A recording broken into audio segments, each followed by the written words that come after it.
Hi, I'm Tom Elliott and welcome to another financial market update for Beulah Capital. Well, the last month has actually been quite reasonable for the share market, not just in Australia but around the globe. But locally, and that's where we always focus our minds, the index has stabilised just above 5,000 points, which appears to be where it wants to be right now. Every time it falls a bit below that, it gets brought back up again. Now, some of the portfolios we run, we have made a few fairly important decisions. Firstly, we're very concerned about mining services companies. It's been well known for a while that the China boom, as it's been called, is slowing. This has obviously held back the share prices of companies like BHP and Rio and so forth. But the mining services companies have taken a bit of a battering. In our main portfolio, we've reduced our exposure to Worley Parsons. That was the only stock we held that could be defined as a mining services company. On the other hand, one of the other big things that's been affecting our market has been the weaker Australian dollar. In the last few weeks, we've seen it fall from $1.03, $1.04 US down to just over 90 cents US. And this, of course, means that you've got to start looking at companies that have a proportion of their earnings from overseas, because the lower Australian dollar obviously is good for companies that earn their money in other currencies. QBE is a stock we had reduced our holdings with some time ago. QBE had many problems in the insurance market.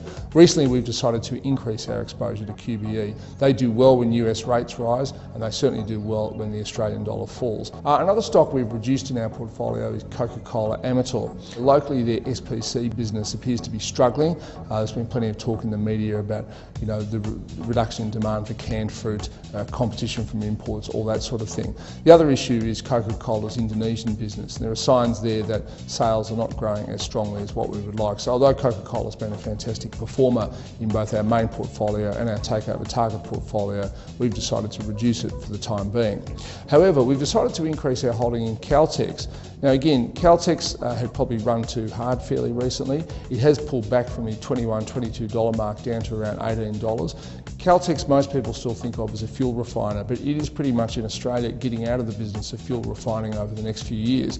And really, we think Caltex should be looked at as a supermarket stock, because that's what it is. It's a series of small mini supermarkets, call them what you will. You buy petrol there and you buy a few groceries as well. And we think Caltex has further to go, given that re-rating into a supermarket share that could occur over the next few months and years. Brambles is a stock that we have taken a bit of a shine to recently. We've decided to increase our holding in Brambles because they have decided to demerge their recall business, and demergers often lead to takeovers in my experience. And finally, it was good to note we had a 7.5% holding in utility Investra, and Investra, as some of you may have seen in the past couple of weeks, has received a scrip takeover bid from Australian Pipeline Trust, and it's probably not really a surprise because the Australian Pipeline Trust already held 33% of Investra. Currently, Investra is trading around $1.11 in line with the bid. We think APT, the Pipeline Trust, might just have to pay a little bit more for that one.